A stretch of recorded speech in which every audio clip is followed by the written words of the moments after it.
Hey, welcome to The Explainer. Have you ever noticed how some groups, I don't know, from a fitness class to a tech startup, seem to have their own secret language?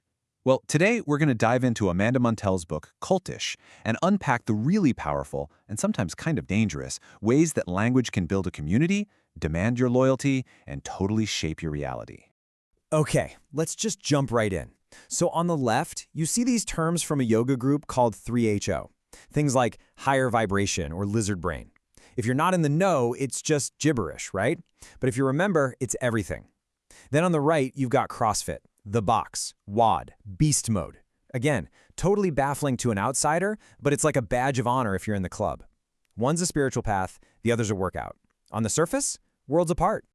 But here's the thing. The book Cultish argues that they actually have something incredibly profound in common. Both of these groups, and so many others, lean on a very specific, specialized kind of language to create this intense sense of belonging and belief. So how on earth does that actually work? And what does it say about all of us? All right, so here's our game plan. We're going to look at a couple of real-life stories, bust a really common myth, and then break down the actual linguistic tools these groups use. Then we'll explore where you can see them in your own life. We'll even get into the book's most controversial idea before we land on the big takeaway. Okay, first up, let's meet two people at the heart of this story. On one hand, you've got Tasha. When she was 18, she was searching for some deeper meaning and ended up dedicating her whole life to the 3HO yoga community. And then you have Alyssa. She just wanted to get in shape before college and dove headfirst into the super intense world of a CrossFit gym, or box. One was looking for salvation, the other for strength. But believe me, their stories are about to cross over in a way you would never expect. And here's the book's first huge insight. Get this, their outcomes couldn't have been more different. Tasha managed to escape, but with severe PTSD. Alyssa? She walked away with a pulled hamstring and some really expensive leggings. The level of harm is not even in the same universe. But, and this is the absolute key, Montell argues that the language techniques that sucked them both in were practically identical. It wasn't some magic spell or brainwashing. It was words. Specific, targeted, and powerful words. You know, whenever we hear about cults, there's always one word that gets thrown around to explain it all: brainwashing. They were just brainwashed. But Cultish makes the case that this idea, well, it doesn't actually explain a single thing. This quote from Professor Rebecca Moore just hits the nail on the head. We use the word brainwashed for groups that scare us or that we think are weird. But just think about it for a second. For a soldier, we call it basic training. For a frat pledge, we call it peer pressure. It's pretty much the same process of intense group influence, but we just slap a different label on it depending on how we feel about the group. The book says if we want to really get what's going on, we got to ditch that loaded term and look at the actual mechanics. So, if it's not brainwashing, what is it? Well, this is where Montell gives us the core concept of the whole book. She calls it cultish. And it's not about defining which groups are cults. It's about the language they all use. Think of it like a toolkit of specific linguistic tricks. And these tools are used by everyone from Jim Jones to, well, to your favorite SoulCycle instructor, all to create that powerful feeling of belonging and purpose. So what's actually in this toolkit? Montell breaks it down into a few main components, and I promise you, once you learn what they are, you're gonna start hearing them everywhere. First up, and this one is huge, creating us versus them labels. This is like step one for building any kind of tribe. You create some special term for your group, like being on a higher vibration, and boom, you've just created an us. And of course, you can't have an us without a them. It's so effective because it taps right into our basic human need to belong, and it makes the world feel simple. It makes you feel like you're part of something special. All right, next in the toolkit is loaded language. This one is incredibly sneaky, but so powerful. It's when a group takes a normal, everyday word and gives it a new, secret, insider meaning. That example of old soul being twisted from a compliment into an insult is just perfect. It works because it slowly changes how a person sees the world. When the very words you use to think are reshaped by the group's worldview starts to feel like just common sense. And then you have the ultimate shutdown move, the thought-terminating cliché. These are just catchy little phrases that are designed to stop a question dead in its tracks. In a multi-level marketing company, you might ask, hey, are we sure this business model is sustainable? And you'll get hit with, oh, stop that stinking thinking. See? It doesn't answer your question at all. It just polices your thoughts and gives you an easy way out of having to deal with doubt. So once you see these tools, you really do start to notice them all over the place. And the book's point isn't that this stuff is all evil, it's that it exists on a spectrum of influence. This influence continuum idea from expert Stephen Hassan really helps you visualize it. Over on the high end, you've got the truly destructive groups like Johnstown, no question. But then as you slide down the scale, you hit this middle ground. Think of MLMs and their thought-terminating cliches, or even a company like Amazon with its famous leadership principles that can act like a corporate Bible. And then way down on the low end, you have stuff that seems totally harmless, like sports fans or SoulCycle. The point is, the linguistic tools are there all along the line. What's different, and it's a huge difference, is the level of control and the potential for harm. And this right here, this leads us to what is probably the book's boldest claim, and maybe its biggest point of contention. Because this comparison across such a wide range is both its greatest strength and its potential weakness. I mean, come on, right? By putting a fitness class on the same chart as Jonestown, Montel is forcing us to ask this really provocative question. Is SoulCycle really a cult? The immediate answer is of course not, but just asking the question is what generates the insight. And here is where it all clicks into place. Look at the techniques side by side. Okay, both a dangerous cult and a trendy workout class can have their own special jargon, a leader who feels larger than life, and that us versus them energy. But now look at the other column, the stakes. The biggest risk in one is dropping too much money on leggings. The risk in the other, financial ruin, emotional abuse, your family, your life. The methods might have echoes of each other, but the consequences are galaxies apart. And this is the really smart, critical nuance that Montel gets at. The word cult itself is like a sledgehammer, and when you use it to describe everything from Jonestown to a spin class, you risk making the very real, very serious harm of some groups seem less significant. And she knows this comparison is tricky. The goal is not to call your spin class a cult. The goal is to become literate in the language of influence so you can see the patterns wherever they show up. Okay, so after all that, what are we supposed to do with this? Why does any of this actually matter in our day-to-day lives? Here's the bottom line. It's about upgrading your mental software. First, remember that language is the real tool of influence, not some spooky idea of brainwashing. Second, know that these cultish tools are literally everywhere, from the really scary groups all the way to your office. But the point isn't to walk around paranoid, labeling everything a cult. The goal is just to be more aware of how language is working on you, to notice when a phrase is designed to stop you from asking questions. This whole thing isn't about becoming a cynic, it's about making sure you're the one holding the pen. And the book leaves us with this one last, really powerful question. If it's true that language can build entire worlds, you have to ask yourself, who is narrating yours? By understanding these tools, you're better equipped to make sure the answer is always, I am. Thanks for joining us on The Explainer. 嘿，不论是健身房、新创公司，还是某些心灵成长团体，你有没有觉得有些圈子好像有点邪门呢？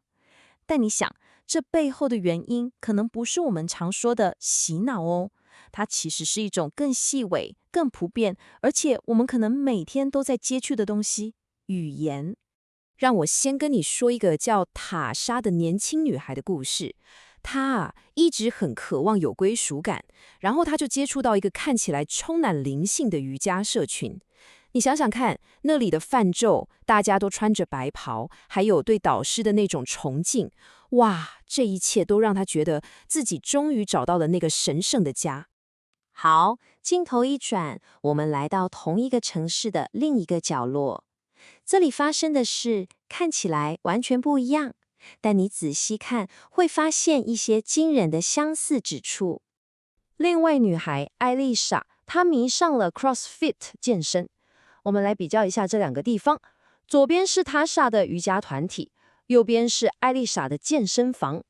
你看哦，一边有他们才懂的泛咒，另一边有一堆外人听不懂的缩写。一边有神圣的导师，另一边有权威的教练；一边要你臣服与教诲，另一边要你开启野兽模式。这些对比是不是让你觉得有点毛毛的？所以这就是我们今天要探讨的核心问题啦。一个是追求心灵平静的瑜伽，另一个是追求身体极限的健身房。这两个八竿子打不着的东西，到底共同点在哪里？答案可能会让你吓一跳哦。我想很多人第一个想到的词大概就是洗脑，对吧？但等一下，这个词其实把问题看得太简单了。其实洗脑这个词更像是一个比喻，它不是一个很科学的讲法。它好像在说，人会完全失去思考能力，变成一个任人摆布的机器人。但现实远比这个复杂多了。如果我们随便就用洗脑来解释一切，反而会让我们看不清楚，到底发生了什么事。真正厉害的，其实是一种叫做狂热语言的东西。它是一套语言工具，不管你是什么样的领导者，都可以用它来建立社群，划分出我们自己人跟他们那些外人，然后激发大家绝对的忠诚。重点是，不管这些团体的目的是好是坏，他们用的语言技巧、底层逻辑几乎一模一样。好了，那这本狂热语言手册里面到底藏了哪些秘密武器呢？我们就来拆解一下，看看这些领导者是怎么用语言来发挥影响力的。第一招，也是最基本的一招，就是制造我们 versus 他们的对立感。怎么做呢？就是发明一些只有圈内人才懂的专有名词和标签。这样一来，领导者就在他的追随者和外面的世界之间筑起一道看不见的墙。团体里的人会觉得自己很特别，是被选中的，而外面的世界呢，就是愚蠢的，甚至是邪恶的。第二招，这个就更高明了，叫做操纵性语言。它的玩法是拿一个我们都很熟悉的词，然后偷偷赋予它一个全新的、带有特定意识形态的意义。就像老灵魂这个词，我们本来都觉得是称赞别人有智慧，对吧？可是在三后那个团体里，它竟然变成一个让人感到恐惧的标签，意思是说你轮回很多次都失败了。如果你想真正了解这种语言的威力可以有多大多危险，那我们就必须来看看历史上最可怕的一个例子——琼斯镇事件。你看这张图，它揭露了琼斯镇领导人吉姆·琼斯最阴险的一招。他挪用了一个当时备受尊敬的词——革命性自杀。这个词本来是黑豹党提出来的，指的是为了理想而牺牲的烈士，非常伟大。但是琼斯呢，他把这个词的意思整个扭曲掉，用来包装一场强迫性的集体谋杀和自杀，还把它说成是反抗这个世界的一种崇高行为。你看，他就是偷了这个词的英雄光环，来掩盖它残酷的本质。好，第三个技巧叫做思想终结语。这东西是什么？它就是那种听起来很有道理，像智慧名言的话，但它真正的功能就像是一个红灯，马上就让你停止思考，直接结束对话。这些话是不是听起来超熟？凡事发生必有其因，事情就是这样啦。你想想，当有人跟你说这些话的时候，话题是不是就差不多结束了？它阻止了我们去问为什么，让我们默默接受现状。这个技巧可不止邪教在用，我们的日常生活中真的是到处都是。好，讲到这里，你可能会想，为什么这些语言技巧会这么有效？这就要讲到我们人类内心最深层的一些心理需求了。在心理学上有一个超经典的实验，叫做阿习从众实验，结果超惊人的，你知道吗？高达75%的参与者，为了让自己可以融入团体，竟然宁愿相信别人说的错误答案，也不相信自己眼睛看到的明显事实。这就告诉我们，人呐，真的超怕被排挤的。所以说，我们骨子里就是渴望成为某个群体的一份子，这是一种天性。我们都需要归属感，需要觉得自己活着是有意义的。那当现在的社会，像是传统的宗教或机构，没办法满足我们这些需求的时候，我们自然就会去寻找其他能给我们答案、给我们温暖小圈圈的地方。好了，一旦你学会了这套狂热语言手册，我得先警告你哦，你接下来会发现它根本无所不在。从最极端的邪教到最日常的广告行销，你都会听到它的踪迹。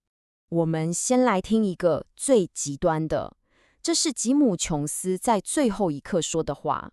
你看，他用这种极度夸张的语言，把死亡说得好像很神圣一样，来逼迫他的信徒。好，我们再听听这个。有个美妆品牌说，他们的产品不只是保养品，是一份无价的机会。你听出来了吗？一样是夸大，一样是把一个东西的意义无限上纲。虽然这两个例子的后果是天差地远，但背后的语言结构是不是惊人的相似？甚至有时候，这种语言工具会用在好的地方。你听这句口号，它是不是很简洁又很有力？它充满了使命感跟急迫感。其实它也是一种思想终结语，让你不要再想了，马上行动就对了。所以这就证明了语言工具本身其实是中性的。所以我想最关键的一点就是这个了，不管是在琼世珍那种人间炼狱，还是在你的 IG 动态上，要激发人们热情的狂热语言，其实都遵循着一样的套路。真正重要的不是这个工具本身，而是用它的人，他的意图是什么，以及最后会带来什么样的后果。最后，我想留给你一个问题，你可以回去好好想一想。你现在待的公司、你的朋友圈，甚至是你在追的那些网红，他们说的是哪一种语言？学会辨认这些语言模式，不只可以让你更了解这个世界，更重要的是，也能更好地保护你自己。You know, I actually have a question for you. Have you ever been, like, chatting with a coworker, maybe rolling your eyes at some massive new corporate restructuring plan, and you jokingly lean over and say, yeah, the management team really drank the Kool-Aid on this one? Oh, yeah, definitely. Or, maybe you've got that one we all have one, right? Well, for sure. The one who is just so intensely, like, aggressively obsessed with their 5.0 a.m. high-intensity interval training class. And you've affectionately just started calling their gym a cult. Right. We toss those phrases around constantly. I mean, they are practically built into the DNA of our daily conversations. They really are. They've become these casual, almost reflexive shorthand phrases that we use for everything. Yeah, it does. We use them to describe anything from blind brand loyalty for a tech company to, extreme enthusiasm for a new diet trend. Well, the thing is, when we say them, we rarely stop to actually think about the invisible architecture we're engaging with. No, we totally don't. But what's fascinating here is that when we use those words, we are unknowingly interacting with a very dark, very complex linguistic history. Right. A history that isn't just about weird groups in the woods, It's about how reality itself is constructed. Exactly. And that is exactly what we are exploring today. We are taking a deep dive into the invisible architecture of influence that surrounds us every single day. It's such an important topic. It really is. And our source material for this journey is Amanda Montell's brilliant and honestly incredibly unsettling book, Cultish. It's a fantastic book. It is. And let me tell you right out of the gate, this is not just some sensationalized true crime rundown of creepy compounds. We are not just going to, gawk at tragedy here. But far from it. I mean, the core argument of this text is that the mechanisms of fanatical influence aren't rooted in magic. Right. No sci-fi stuff. Exactly. They aren't rooted in supernatural mind control or, brainwashing. They are rooted in language. Ooh. Yes, the words we use, the phrases we repeat, the definitions we unconsciously accept from the people around us. Language is the true weapon of influence. Okay, let's unpack this, because based on what you, our listener, specifically wanted to get out of this material, we've got a really fascinating roadmap today. We definitely do. We're going to extract the top 15 best ideas from this text. And along the way, we're going to decode a whole glossary of essential keywords you need to know. Because you need those keywords to navigate and recognize how this manipulation functions in the modern world, right? Exactly. And then finally, we'll take a step back and objectively evaluate the strengths and weaknesses of the author's argument. Sounds like a solid plan. But I don't want to start with a textbook definition. I want to start with a story. There's this moment in the text that absolutely stopped me in my tracks. Oh, I think I know which one you're talking about. Yeah, it's about a woman named Leslie Wagner Wilson. Yes. That is a deeply powerful place to start. So paint this picture for me. It's the 1970s. Leslie is a young black woman in California. essentially just a teenager, really. Right. Her identity is still forming. The political landscape is incredibly turbulent. And she finds herself deeply involved in a group called the People's Temple, which of course would later become infamous as Jonestown. Exactly. And the leader, Jim Jones, didn't just welcome her, he gave her a very specific nickname. He used to look at her and call her his little Angela Davis. And if we really sit with that, we can begin to see the first foundational mechanism of influence. How so? Well, to understand why that nickname is so vital, we have to look at our first concept, which is the theory of performativity. The theory of performativity. Yeah, it's a linguistic concept discussed by philosophers like Maurice Merleau-Ponty. And he argued that language is to human beings what water is to fish. Oh, I like that analogy. Right. The theory states that language doesn't just describe the world around us, it actively creates it. Speech performs actions. So it's not just labels. Exactly. Think about a judge. When a judge says, "I sentence you," the words themselves consummate the reality. The speech is the action. Okay, so when Jim Jones calls Leslie his little Angela Davis, he's not just making an observation about her. No, not at all. He's actively constructing a new reality for her.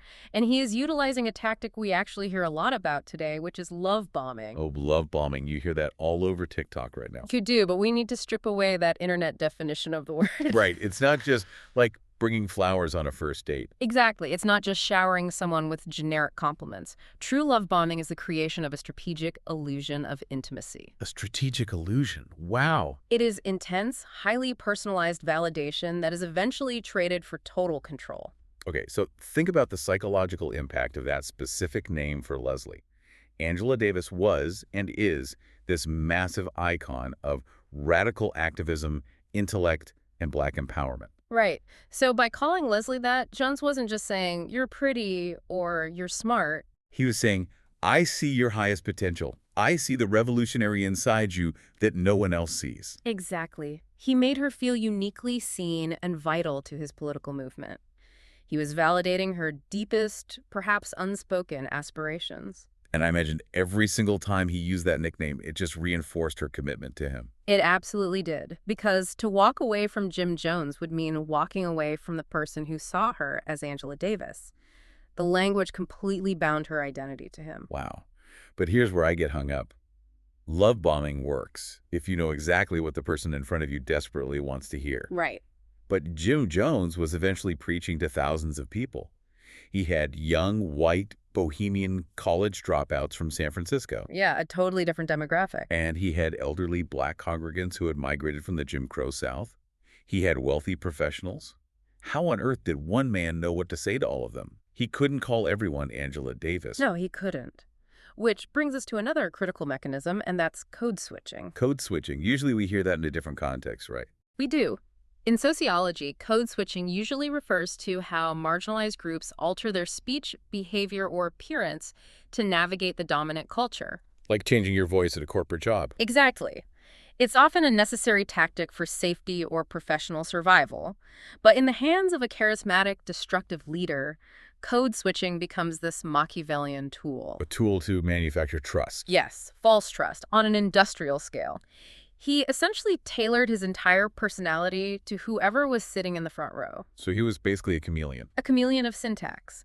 He obsessively studied the speech patterns of historical figures, from Dr. Martin Luther King Jr. to Adolf Hitler. That is terrifying. It is. When he was addressing those young, white, progressive intellectuals in San Francisco, he would drop his voice, quote, Nietzsche, and wax poetic about Marxist theory. So he spoke the language of the university lounge for them. Precisely. But then he could pivot completely. The text notes that when he was speaking to his older Black congregants, he would shift his entire cadence. Like he would literally change how he sounded. Yeah. Yes. He would modulate his voice to echo the rhythms of a traditional Pentecostal preacher. He even co-opted highly specific in-group phrases. Oh, what kind of phrases? Well, for example, he would rail against Jack White preachers. Jack White preachers. What does that mean? It was a very specific colloquial term used in some Black churches at the time to criticize scammy, hypocritical white televangelists who exploited their flocks. Oh, wow.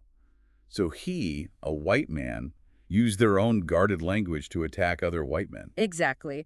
By standing at the pulpit and using their specific terminology, he bypassed their critical defenses entirely. It's basically a linguistic Trojan horse. That's a perfect way to put it. He's sending an instant subconscious signal that says, I am not an outsider. I am one of you. I understand your specific cultural pain. He used their own language as a disguise to get them in the door. But once you're inside, the language has to shift, right? Yeah, because once he has them, he has to keep them.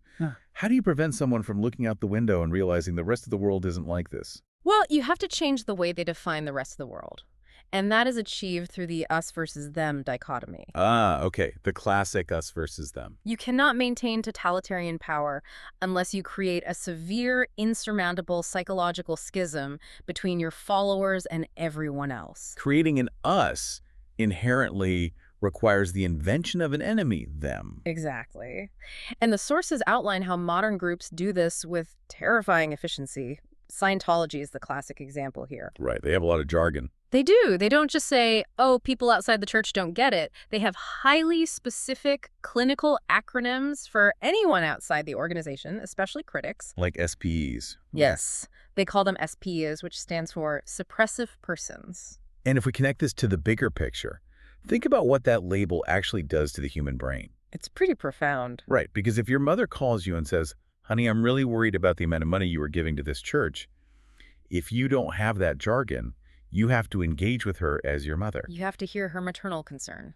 But if you've been trained to label her an SP, the whole dynamic changes. Completely. She is no longer your mother expressing love. She has been categorized as a suppressive person. An active threat. Literally an active threat to your spiritual survival. The language removes her humanity. It strips away your emotional bond and replaces it with a definitive threat level. So it isolates you instantly, even if you were standing right next to her. Exactly. It charges the everyday world with this intense, terrifying emotional weight. Which leads directly into another crucial concept from the glossary, loaded language. This is a big one. Yeah, this is when everyday words are basically hijacked.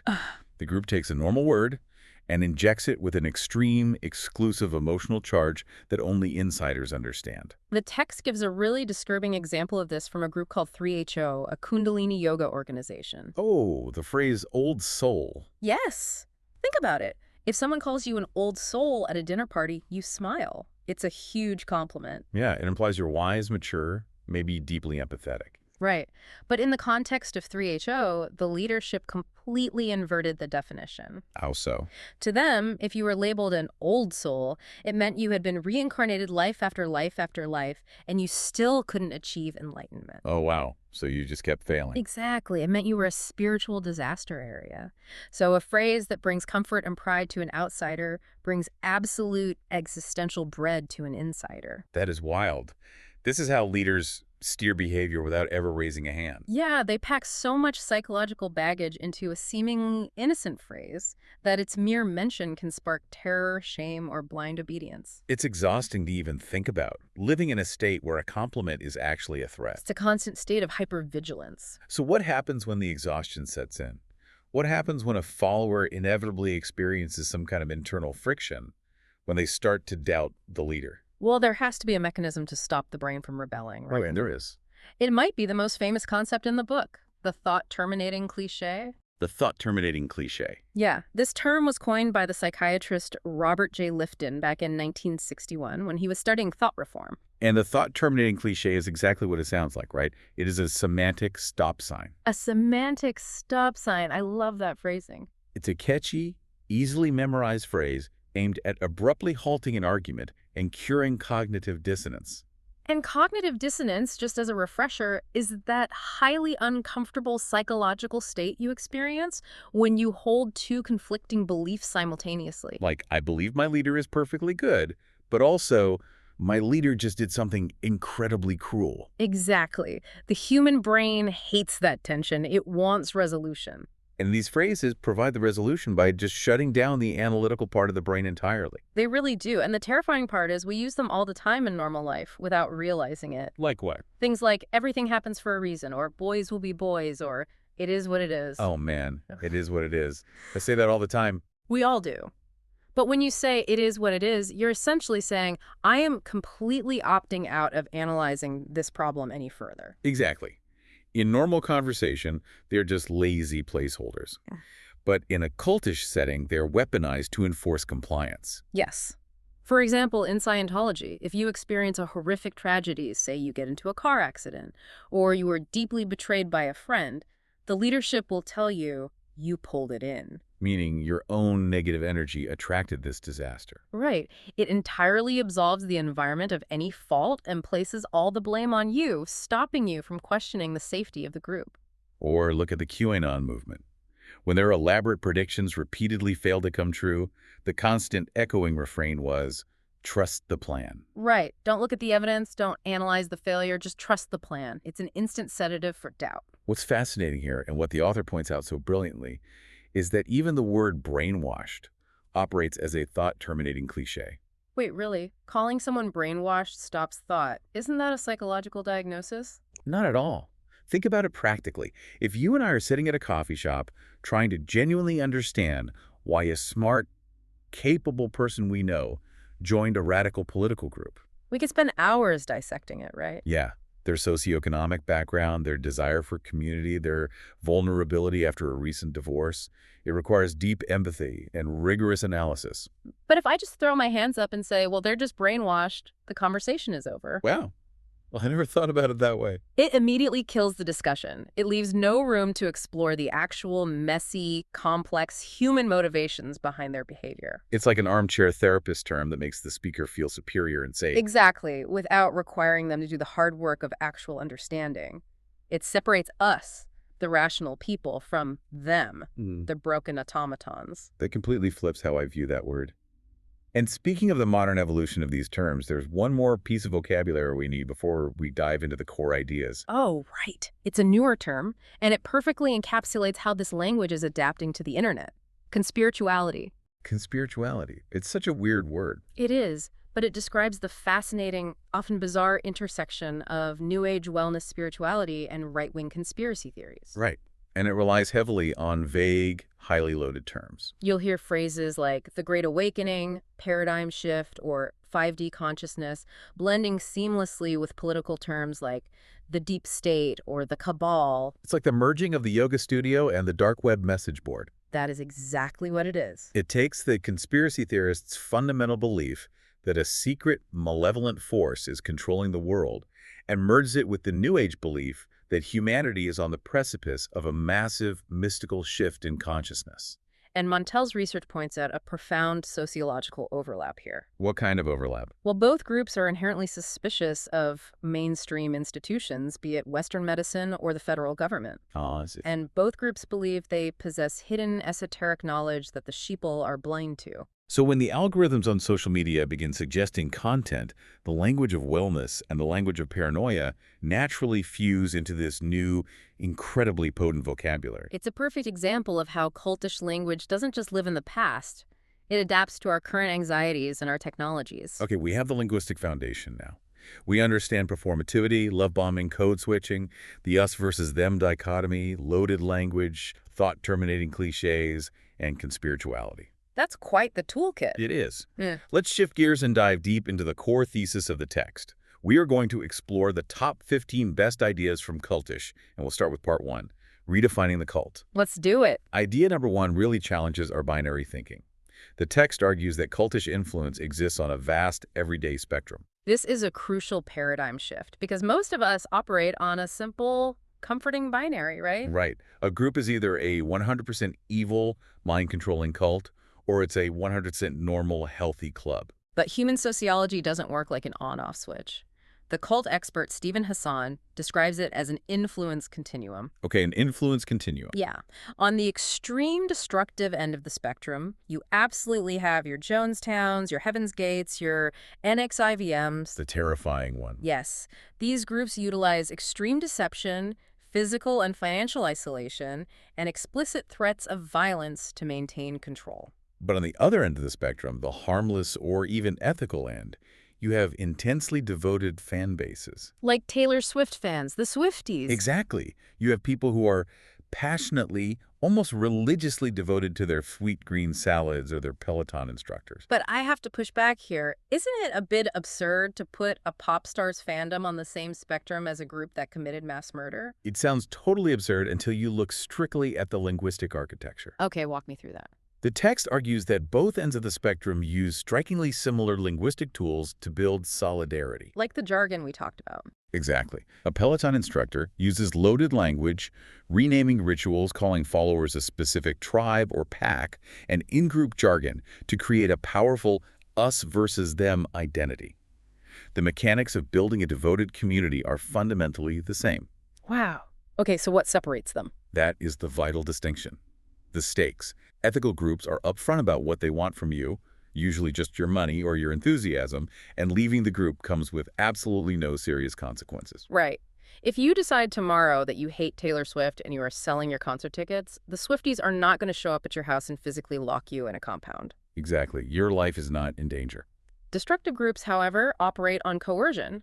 They systematically omit information, they distort your perception of reality, and they aggressively punish defection. So it is all a spectrum of influence, relying on the same human desire to belong, but weaponized to vastly different degrees. Which brings us to idea number 2, and honestly, this one shattered everything I thought I knew. Yeah, we touched on it earlier with the cliché, but the text explicitly argues that brainwashing is a pseudoscientific myth. A pseudoscientific myth. That is a bold claim. It is a metaphor that the public and the media have mistakenly taken literally.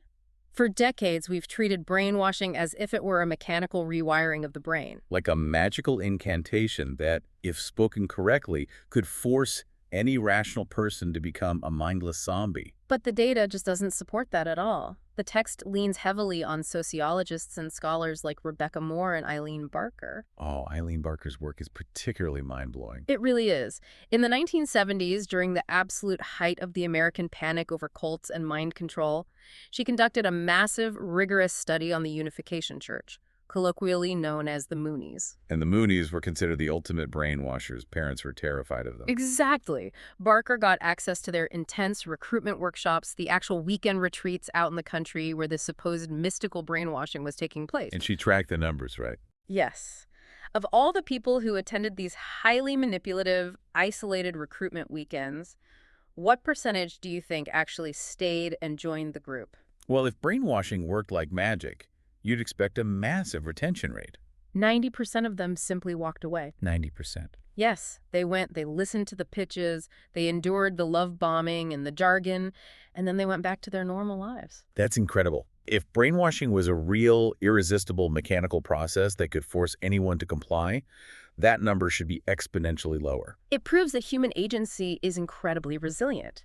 You cannot force a human being to genuinely believe something that fundamentally violates their core values. As the text argues, language doesn't magically manipulate people into believing things they entirely reject. Exactly. What language does is give people permission to believe ideas they're already, perhaps secretly, open to.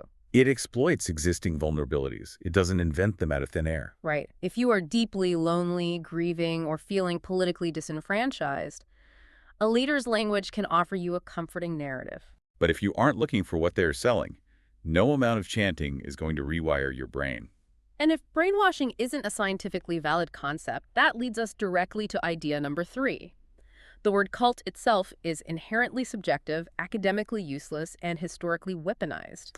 This is a fascinating point. Sociologists and religious scholars almost universally avoid using the word cult in academic literature. Because it doesn't have a strict, measurable definition. Right. It has simply become a pejorative, a weaponized label we slap onto any group we find weird or threatening.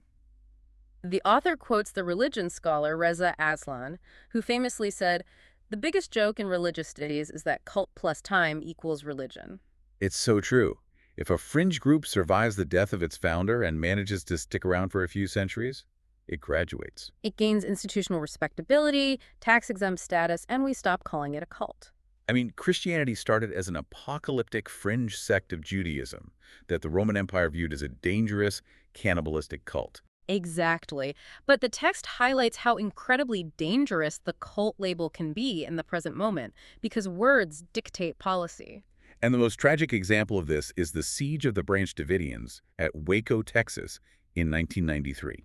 This raises a profoundly uncomfortable question about state-sanctioned violence. It does, because the Branch Davidians were a fringe, highly unconventional religious sect. And their leader, David Koresh, was undoubtedly an abusive, manipulative, and deeply flawed individual. There were legitimate allegations of abuse that needed to be investigated. But the government didn't treat it like a police investigation. They treated it like a war. And the text argues that this was largely due to language. Right, the media and the FBI aggressively, relentlessly labeled the group as a cult and dismissed the followers as brainwashed zombies. And by doing so, they stripped those American citizens of their First Amendment protections in the eyes of the public. They dehumanized them. The text actually references a chilling study by the psychologist Albert Bandura. Oh, the one about dehumanizing language. Yes, which demonstrated that when subjects are labeled with dehumanizing, animalistic, or derogatory language, other people are significantly more willing to inflict physical pain on them. Because they were just cultists. They weren't seen as human beings with agency or religious rights. They were seen as an infestation. That language provided the legal, social, and psychological cover for the FBI to escalate the situation to a horrific degree. They used armored tanks to ram the building. They pumped massive amounts of CS tear gas into a compound filled with women and children. And the resulting fire led to the deaths of nearly 80 people. It is a dark testament to the power of a single word. If the media had framed them as an unconventional church with parishioners rather than cultists, the public outcry over using military tanks against American citizens on domestic soil would have been deafening. But the word cult justified the violence. It's devastating. So if we know these groups can end in tragedy, and we know the government views them as threats, why do people still join them? That brings us to idea number 4. The chooser's paradox makes modern cults incredibly appealing. The chooser's paradox. Yeah. To understand the allure, we have to look at the psychological landscape of modern life. Right. For those of us living in relative safety, with some degree of privilege and internet access, we are faced with an unprecedented, crushing volume of choices every single day. Oh, the sheer decision fatigue. The author uses a fantastic analogy here. She compares modern life to staring at a cheesecake factory menu. Yes. Have you ever been to a cheesecake factory? Oh, of course. The menu is literally like a 40-page spiral-bound novel. You flip through pages of Thai food, Mexican food, burgers, pasta, 30 different kinds of cheesecake. By the time the waiter arrives, your brain is short-circuiting. You're paralyzed by options. Exactly. Now expand that menu to your entire life. Where should you live? Should you rent or buy? Should you pursue a corporate career or the gig economy? Should you be vegan, paleo, keto? What political microfaction truly represents you? The sheer quantity of existential decisions is exhausting. It leads to severe anxiety and a persistent fear that you are living your life wrong. The text uses a poignant quote from the television show Fleabag, where the main character, overwhelmed by her chaotic life, breaks down in a confessional. Oh, that scene is brilliant. She says to a priest, "I want someone to tell me what to wear every morning. I want someone to tell me what to believe in, who to vote for, who to love. I just think I want someone to tell me how to live my life." And that is exactly the service a cult leader or a high-intensity lifestyle brand provides. They walk up to your table, take that 40-page menu out of your trembling hands and say, "Don't worry, I know exactly what you need. I'll bring it right out." They offer an identity template. Yes. If you join a specific wellness community, or if you completely envelop your identity in being a glossier girl or a hardcore crypto bro, it instantly cuts your daily decision-making in half. You no longer have to agonize over your values. You simply ask, what does my group do? And you follow the template. It is an immense relief from the burden of modern individualism. It provides rigid structure in a world that feels increasingly formless. And that deep desire for structure is intrinsically tied to our biology. Which brings us to idea number 5. True cult leaders exploit our biological inability to handle loneliness.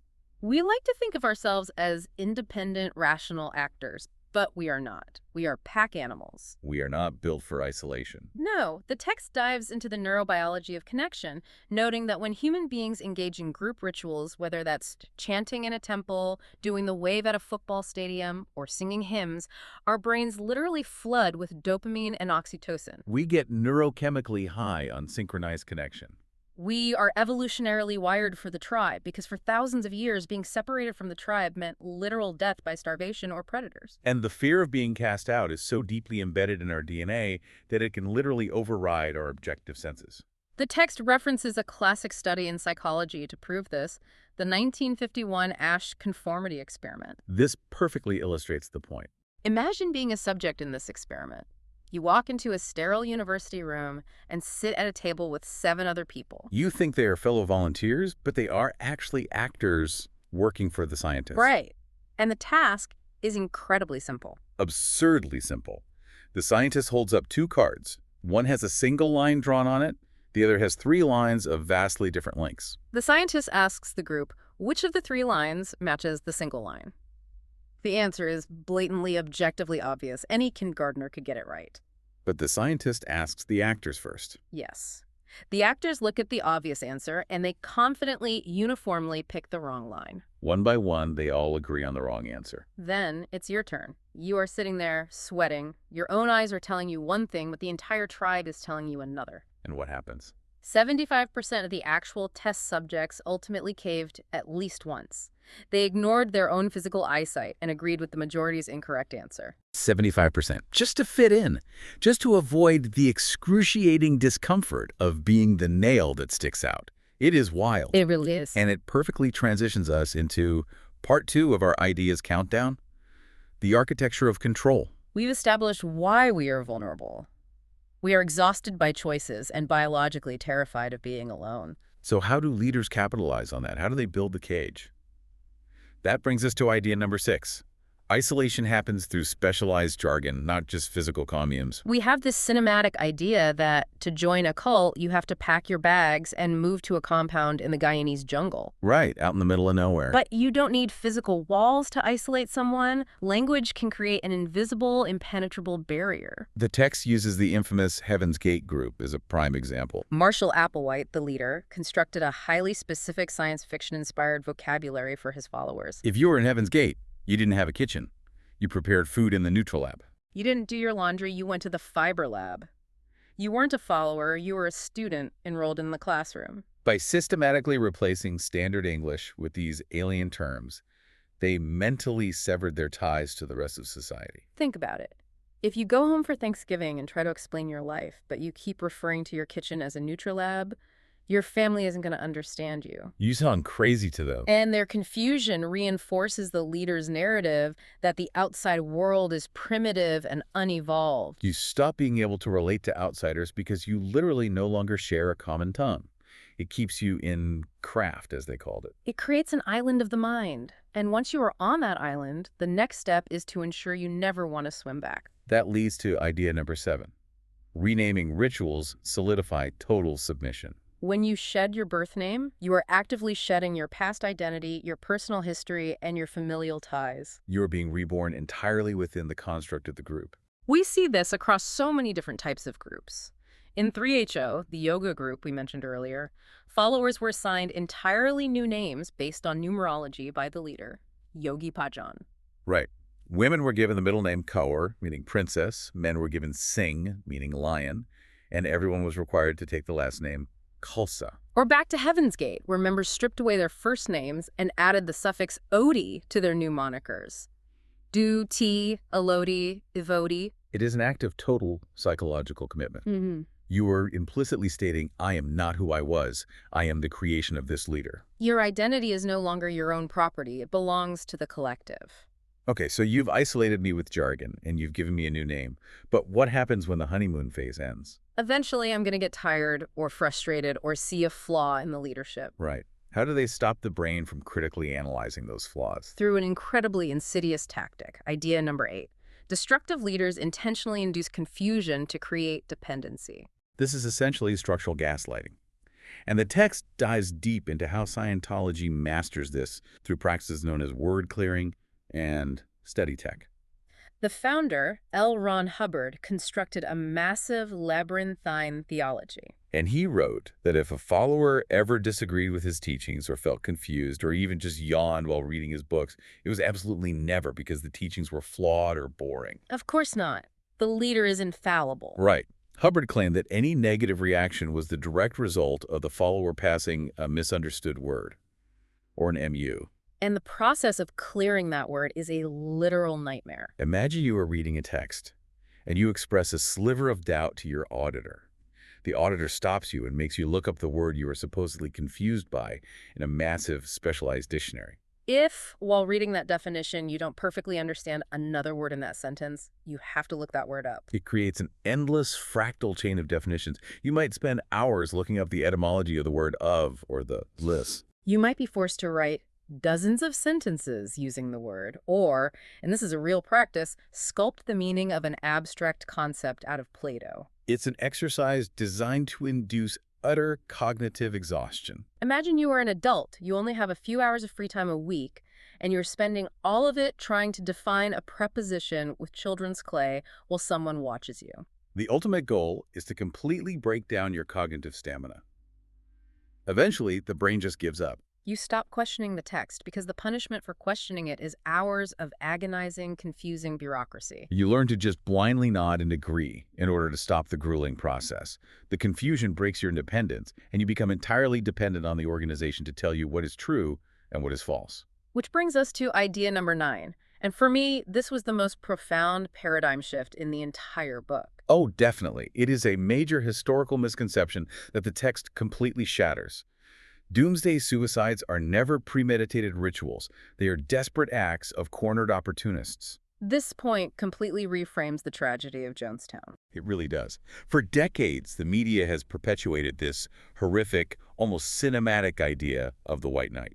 The popular narrative is that Jim Jones held these zombie-like suicide rehearsals for months, where perfectly brainwashed followers willingly practiced drinking poison in unison, preparing for a glorious departure. But according to the survivors and the scholars in the text, that simply isn't true. No, it wasn't a rehearsal for death at all. The followers didn't view a white knight as a suicide drill. Jim Jones used that phrase constantly to mean a dozen different chaotic things. Sometimes a white knight was just an emergency town hall meeting to complain about food rations. Sometimes it was a paranoid drill where he forced everyone to stay awake all night to defend the jungle camp from imaginary CIA mercenaries in the bushes. He was a tool of chronic stress, not a premeditated death pact. So if it wasn't a mass brainwashed suicide, what was it? It was a hostage situation. The tragedy happened on that specific day in November 1978 entirely because a U.S. Congressman, Leo Ryan, flew down to Jonestown to investigate claims of abuse. And when Ryan and a handful of defectors tried to leave, Jones's armed guards ambushed them at the jungle airstrip, murdering the congressman and several journalists. In that moment, Jim Jones knew it was over.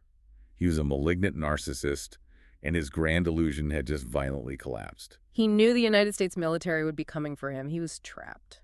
So he didn't initiate a mystical religious ritual. He gathered his followers, surrounded the pavilion with guards armed with rifles and crossbows, and presented them with a completely rigged choice. He told them the Guyanese army was coming to torture their children. He framed drinking the poison as a revolutionary act against a fascist world. But the reality was the options were, drink this or we will shoot you. It is just devastating, especially when the text highlights individuals like Christine Miller. Yes, during the final audio recording of that day, Christine Miller, a black woman in her 60s, actually stood up, took the microphone, and actively argued with Jim Jones in front of everyone. She bravely, desperately pleaded for the lives of the children. She suggested alternatives. She fought back. That destroys the zombie myth entirely.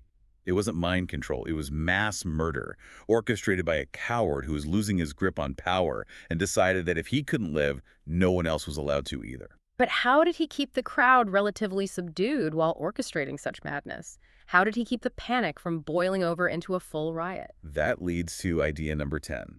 The voice of God delivery hijacks our conditioned trust. This is a subtle but incredibly pervasive linguistic tool. Cult leaders who, historically speaking, are overwhelmingly white men, often purposely mimic a very specific vocal tone. They adopt the authoritative, measured cadence of a mid-century American newscaster. Think of Walter Cronkite. That deep, booming, unshakable baritone. And that's the way it is. Exactly. Society has conditioned us over decades through television, radio, and politics to associate that specific vocal frequency and cadence with capability, objective truth, and innate power. When a man stands at a podium and speaks with that voice of God intonation, listeners are biologically and culturally primed to default to trust. The medium becomes the message. We stop nitpicking the actual content of what he is saying, even if it's deeply paranoid or contradictory, because the delivery sounds so structurally sound and comforting. If we connect this to the bigger picture, this is where the text really asks us to look in the mirror. These architectures of control isolation through jargon, renaming, induced confusion, capitalizing on decision fatigue, and hijacking authoritative tones, they don't just happen in isolated jungle communes. No, they don't. And that is exactly where the book transitions, bringing us to part 3 of our ideas countdown, secular cults. Let's look at how these exact same linguistic mechanisms operate in our modern economy. Idea number 11. Multi-level marketing companies, or MLMs, sell hope through thought-terminating positivity. We're talking about direct sales companies, essential oils, leggings, makeup that rely fundamentally on recruiting downlines rather than just selling products. The text points out a glaring linguistic red flag. Their recruitment pitches almost entirely avoid standard legal or financial terminology. Right. If you are starting a legitimate small business, you talk about capital investment, profit margins, inventory risk, and employment contracts. But MLMs swap all of that out for intensely aspirational, emotionally loaded language. It's never an investment risk. It's an amazing, priceless opportunity. You aren't a contractor. You're an entrepreneur, a CEO of your own life, a hashtag boss babe. They are deliberately preying on specific cognitive vulnerabilities. The Nobel Prize-winning psychologist Daniel Kahneman famously described 2 modes of human thought, System 1 and System 2. System 1 is our fast, intuitive, highly emotional brain. It's our gut reaction. It's the part of the brain that jumps when we see a shadow that looks like a snake. System 2 is our slower, deliberative, logical, analytical brain. It's the part that does math and reads legal contracts. And MLMs are masterfully designed to hijack System 1. When an old high school acquaintance suddenly slides into your Facebook DMs and the message is just absolutely saturated with heart emojis, prayer hands, and exclamation points, promising you a way to retire your husband and take back your financial freedom. They do not want your System 2 brain to wake up. They want you to respond emotionally and impulsively to the prospect of hope. They drown you in toxic positivity. And this positivity acts as a massive thought-terminating cliche when the reality of the math sets in. Statistically, the vast, overwhelming majority of people who join MLMs lose money. It is mathematically built into the pyramid structure. But when a distributor inevitably fails, they aren't allowed to critique the flawed business model. Because the language won't allow it. The upline will say, you just didn't manifest it hard enough, or you're letting your limiting beliefs hold you back, or you didn't want it badly enough. It is the exact same mechanism as Scientology's. You pulled it in. It places 100% of the blame on the individual's spiritual or emotional inadequacy, completely absolving the organization. It's just wrapped in a pastel Instagram aesthetic instead of a sci-fi theology. And we see similar linguistic commodification in the places we go to sweat. Idea number 12. Fitness studios commodify Protestant purity language for a secular world. Okay, I have to admit this one hits close to home. Oh, me too. You go to a boutique spin class, the room is dark, the music is pulsing, and suddenly you realize you aren't just doing cardio, you are participating in a spiritual awakening. Brands like SoulCycle are absolute masters of this. The instructors don't just tell you to pedal faster. They use intense, almost liturgical maxims. Change your body, change your mind, change your life. They talk about cleansing the toxic energy, purifying your spirit, and sacrificing your pain on the bike. It is a wild juxtaposition. You're doing burpees, but the language makes it sound like an exorcism. It taps into deep-seated American Protestant ideals of discipline, physical suffering, and moral perfection. But it translates those ancient religious drives into the secular language of physical exertion. And on the other side of the fitness spectrum, you have CrossFit, which utilizes a completely different but equally cultish linguistic strategy. They create this intense, militant, us versus them elitism through aggressive jargon. You've got the wood, the workout of the day. You have the box instead of the gym. But then they have these grotesque dark humor mascots like Pookie the Clown or Uncle Rabdo. Wait, can we pause on Uncle Rabdo? This is insane. It truly is. Uncle Rabdo is a cartoon clown mascot leading from a dialysis machine. It is a reference to rhabdomyolysis, which is a very real, potentially fatal kidney condition caused by extreme, rapid muscle breakdown from overexertion. They literally created a culture where pushing your body to the point of acute organ failure is treated as an insider joke. It's a twisted badge of honor. It's trauma bonding. When you endure severe physical pain with a group of people and you have a specialized, exclusive language to joke about that pain, it binds you together incredibly tightly. It creates a fortress of elitism, making anyone who just goes to a normal gym and runs on a treadmill seem weak and inferior. You are part of the warrior class now. And this demand for total devotion, mediated by language, isn't limited to our side hustles or our gyms. It happens right at our desks. Idea number 13. Corporate garbage language enforces workplace conformity. Oh, the corporate buzzwords, my absolute favorite. Synergy, bandwidth, let's sunset that project. We need to cloudify our deliverables and align our human capital. The author shares a hilarious but bleak anecdote about working at a fashion magazine where the staff just started making up abbreviations to sound exclusive and busy. On the surface, it seems like harmless, if deeply annoying, jargon. Every industry has its shorthand. But the text references management scholars like Keats de Vries, who point out that this pseudo-language can actually function as a mask for abusive labor practices. When upper management forces an entire company to speak in these abstract, meaningless terms, it suppresses individuality. It traps employees in a linguistic echo chamber designed entirely by the CEO. But I want to push back a little here. Aren't we watering down the concept of a cult if we apply it to my HR department? Saying, let's touch base on synergy makes me want to roll my eyes. But it's not Jonestown. How does this actually hurt people? It's about moral distancing. If a company is engaging in mass layoffs, but management forces everyone to refer to it as aligning our human capital or right-sizing the workforce, it verbally distances the employees from the grim reality of what is actually happening, which is that people are losing their livelihoods. Furthermore, if you are forced to pitch your ideas strictly using the approved buzzwords, it squashes any real critical thought or disruptive innovation. You can only think within the confines of the vocabulary provided to you. It creates a culture of compliance rather than a culture of creativity. That makes total sense. Yes. It creates a reality where the company can do no wrong, because the language to describe their wrongdoing has been deleted. Here's where it gets really interesting. We've moved from the jungle compound to the corporate office, but the final and perhaps most pervasive frontier of cultish influence is the screen in your pocket. Part 4. The digital landscape. Idea number 14. Social media algorithms are the ultimate leaderless cult. This is a profound and terrifying point. In a traditional cult, you have a charismatic leader standing at the front of the room, carefully curating the information you receive to feed your confirmation bias. They tell you what books to read and who to talk to. On the internet, there is no man at a podium. The algorithm does it automatically, seamlessly, and invisibly. It tracks our metadata, learns exactly what we already believe, monitors what outrages us, and then continuously feeds us a bespoke, inescapable echo chamber of content that perfectly aligns with our existing prejudices. We don't even realize we're being isolated because, unlike Heaven's Gate, we haven't locked ourselves in a house. We think we're looking at the whole wide world through our phones. But we're really just staring at our own customized algorithmic cult. And the text brilliantly points out the literal terminology platforms like Instagram use, followers. Exactly. The platform has explicitly gamified the act of cult building. It has turned every single user into both a leader seeking an audience and a follower seeking a template simultaneously. Which perfectly sets up our final idea, number 15, which completely shatters the last remaining comfort we have.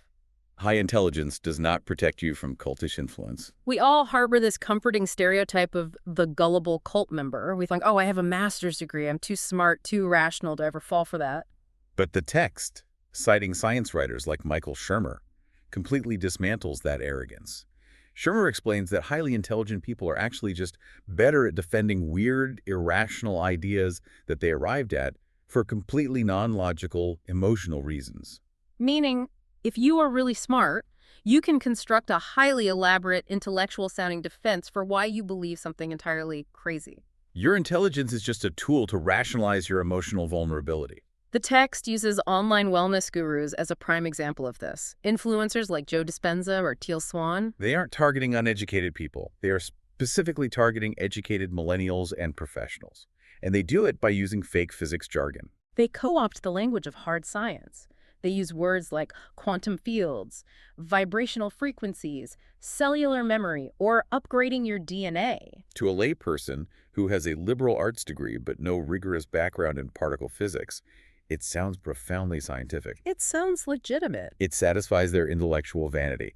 They feel like they are engaging in advanced science, while in reality they are being fed mystical, thought-terminating pseudoscience designed to sell expensive retreats. There's a great quote from a psychotherapist in the text who points out a hilarious litmus test. If a wellness guru starts talking about how you need to manipulate the quantum vacuum to cure your anxiety, just hand them a whiteboard and ask them to solve a basic freshman-level physics equation. I can't do it. But the language works perfectly as an intellectual disguise. So we've traveled through the 15 core ideas. We've gone from the myth of brainwashing, through the tragic hostage situation at Jonestown, all the way to the algorithmic echo chambers and quantum pseudoscience of today. Amanda Montell's Cultish provides a truly fascinating, unsettling lens through which to view our daily interactions. But as always, it is our job to evaluate the source material objectively. We need to step back. What are the genuine strengths and the glaring weaknesses of the arguments presented in this book? Let's start with the strength. For me, the absolute biggest strength of this text is the profound, unwavering empathy it has for the victims. I agree completely. It is very easy to write a book mocking people in fringe groups. Yes. But by painstakingly debunking the myth of brainwashing, the text restores humanity, agency, and dignity to the people who got caught in these traps. It reminds us that people rarely join cults because they are stupid or crazy or malicious. They join because they are deeply idealistic. They join because they are desperately seeking community or they want to change the world, and they get manipulated by highly sophisticated linguistic traps that exploit their best intentions. It honors people like Christine Miller at Jonestown. It forces us to remember that she wasn't a mind-controlled zombie marching to her doom. She was a brave, rational woman who fought back against a tyrant until the very end. The other massive strength is the sheer practicality of the book. It gives everyday listeners a highly actionable, everyday toolkit. Exactly. You may never, ever be invited to move to a commune in the desert. But if you are at a mandatory corporate retreat and you hear a manager drop a thought-terminating cliché to shut down a complaint about overtime, your mental alarm bells will ring. If an Instagram influencer slides into your DMs using intense love bombing and loaded language to sell you a digestive supplement, you can literally hear the architecture of influence being built in real time. You are immunized by awareness. But to be fair to you, the listener, we have to push back on some weaknesses. And the biggest one for me is a pretty glaring semantic contradiction built right into the core premise of the book itself.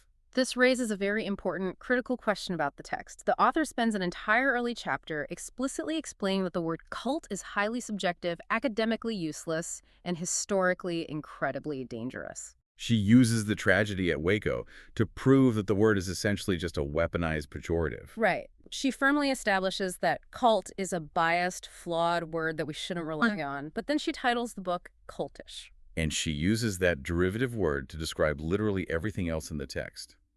She applies it to a trendy makeup brand, an intense spin class, an MLM selling leggings, and Jim Jones orchestrating a mass murder-suicide. If the root word cult is fundamentally useless and biased, doesn't slapping ish on the end of it and applying it to my friend who really loves sweet green salads undermine the entire intellectual foundation of the argument. It's a very fair, rigorous critique, and it leads directly into the second major weakness of the book, the very real risk of trivialization. By placing SoulCycle on the exact same conceptual continuum as Heaven's Gate, the text risks dangerously blurring the lines between overenthusiastic, perhaps predatory capitalism and true authoritarian abuse. Yes.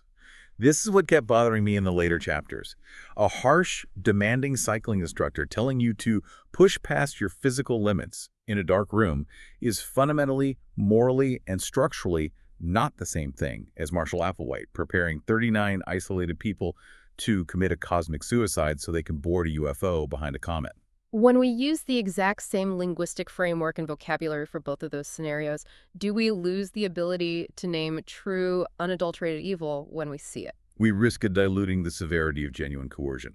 Now, to her credit, the author does briefly acknowledge this tension. She notes that SoulCycle members know exactly where they are, they know they're in a fitness class, they paid for it, and they can walk out the door anytime, whereas Jim Jones's followers were surrounded by armed guards in a jungle.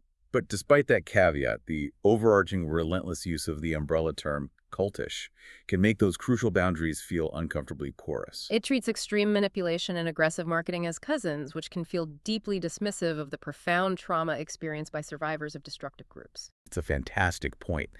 But despite those structural flaws, the lens of Cultish is incredibly valuable because it forces us to examine our own lives in a way that is just impossible to ignore once you see it. Every single time you click an ad on Facebook for a priceless opportunity, every time you passively repeat a corporate buzzword like bandwidth or synergy without thinking on what it actually means, every time you excuse a friend's terrible behavior by shrugging and saying, well, it is what it is, you are participating in the architecture of language. You aren't just speaking.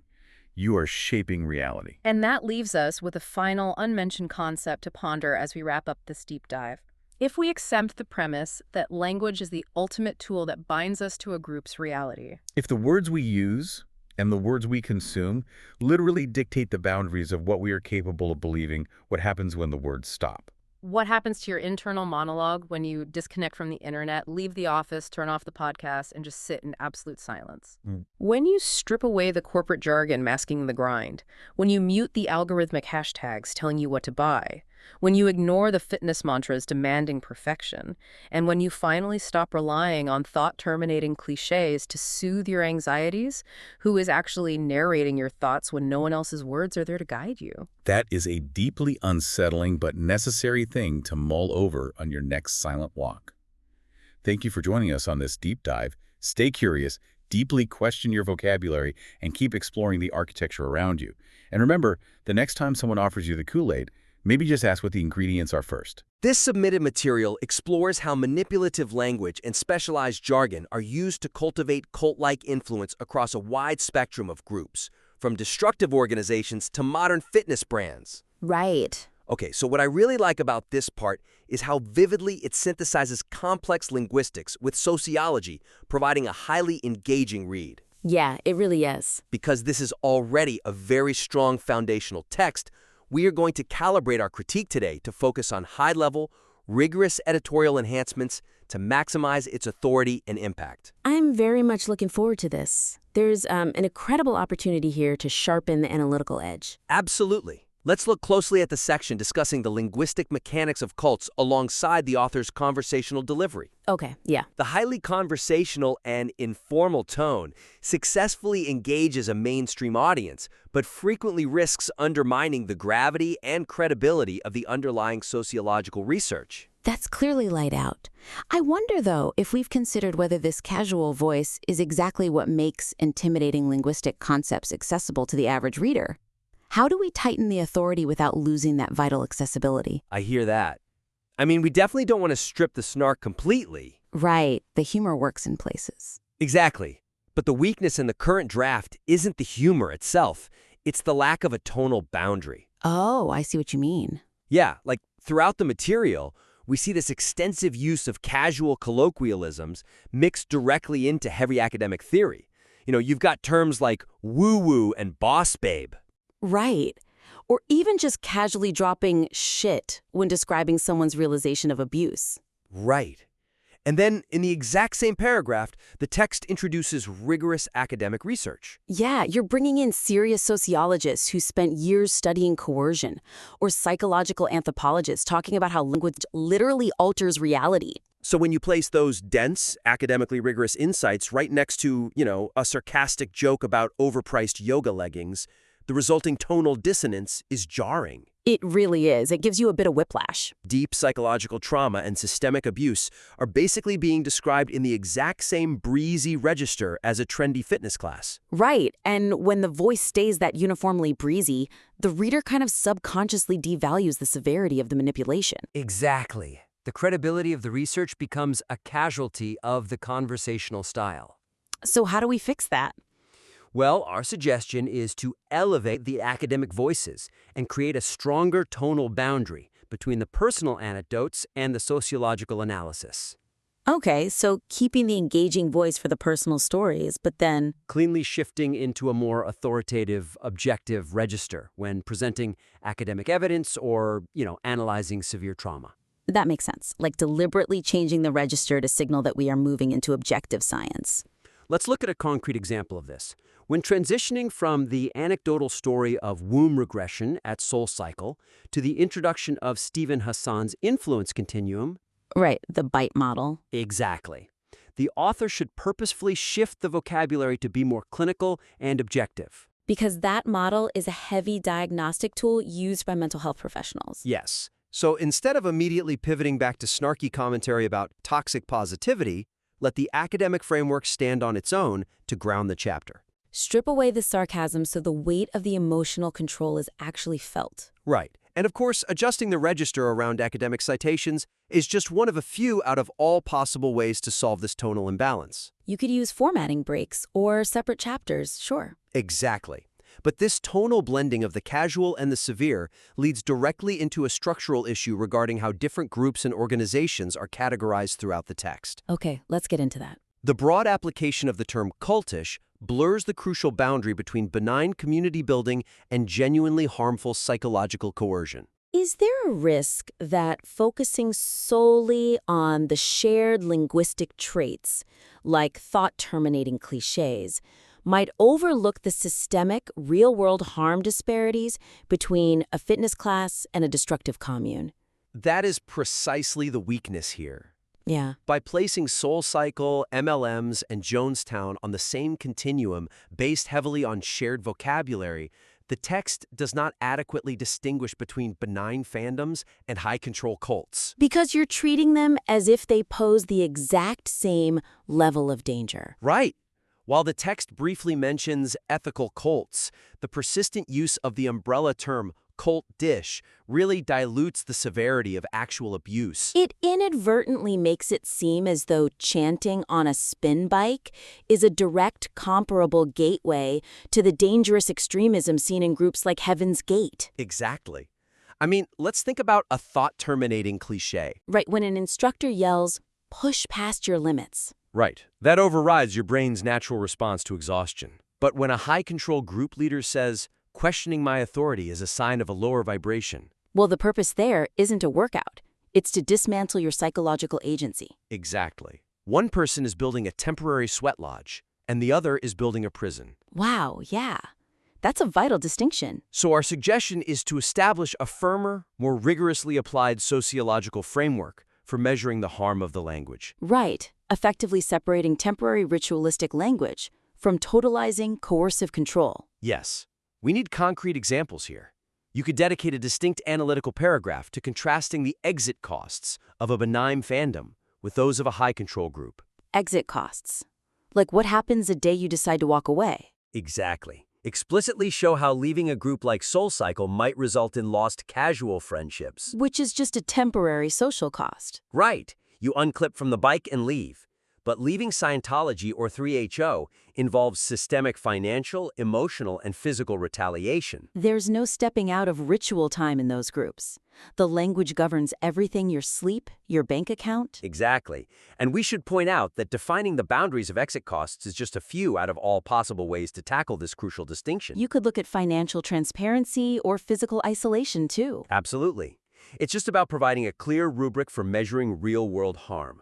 Which actually brings us to the next big point. Okay. Because effectively defining the true harm of these groups requires us to look deeper into the societal vulnerabilities that push people toward them in the first place. Right. Like why anyone would join a group with such high exit costs to begin with. So, a key theme running through this material seems to be the human need for connection. Yeah, the text spends a lot of time answering why people are drawn into these linguistic webs. But here's the issue. The exploration of our inherent social necessity for belonging relies too heavily on generalized pop sociology rather than deeply interrogating the structural societal failures driving this vulnerability. That makes sense, but could the evidence also support a different conclusion? Like the idea that late-stage capitalism and the erosion of public infrastructure are the true culprits behind this loneliness epidemic? Yes, absolutely. That's exactly where the material falls short. The weakness is that the text frequently points to the loneliness epidemic, the decline of traditional religion, the chooser's paradox, and an evolutionary need for connection as the main reasons people join cults. Which are all somewhat surface level and anecdotal, honestly. They are. The argument regarding the social necessity of belonging lacks a robust socioeconomic or political critique, making the root cause analysis feel slightly thin. It's kind of a cop-out that just point to human nature. I mean, we've always needed a tribe. Right. But the specific, desperate flavor of isolation we're seeing right now, that is uniquely modern. Yeah. So our suggestion is to deepen the argument by exploring the specific systemic voids in modern society that make individuals uniquely susceptible to linguistic manipulation. Moving beyond just generalized human nature to interrogate specific environmental and economic factors. Yes, for a concrete example, you could expand on the brief mention of the laissez-faire atmosphere in the U.S. compared to European social safety nets. Oh, that's a great angle. Analyze how predatory MLMs or wellness gurus explicitly use language to exploit specific systemic anxieties, such as the lack of affordable healthcare, the gig economy, or unlivable wages, rather than just a generalized sense of isolation. Like when an MLM recruiter promises a young mother she can be her own boss. They're weaponizing the lack of paid maternity leave. Exactly. They are picking the lock of that exact economic anxiety. Or a wellness influencer selling quantum healing. Exploiting a broken, expensive medical system where people feel abandoned. Exactly. Show how the jargon acts as a false bridge over these societal gaps. And, analyzing American infrastructure deficits is just one of a few out of all possible ways to deepen the social argument. You could also look at the privatization of public spaces or digital isolation. Absolutely. Just show us why the ground is so fertile for this language right now. This has been a really rich discussion. It has. Let's briefly recap the three main areas of our critique today. First, refining the tone for academic credibility. Second, clearly distinguishing benign fandoms from harmful groups. And third, deepening the socioeconomic analysis of the human need for belonging. Right. And to summarize those actionable suggestions, you want to be adjusting the writing register around academic citations, explicitly defining the boundaries of group exit costs, and expanding the analysis of systemic infrastructure deficits. Exactly. We explicitly invite you to implement these high-level revisions and submit your work back in, again, for more feedback. We'd love to see where this goes. Definitely. Thanks for tuning into The Critique, everyone. Keep writing, and we'll see you next time.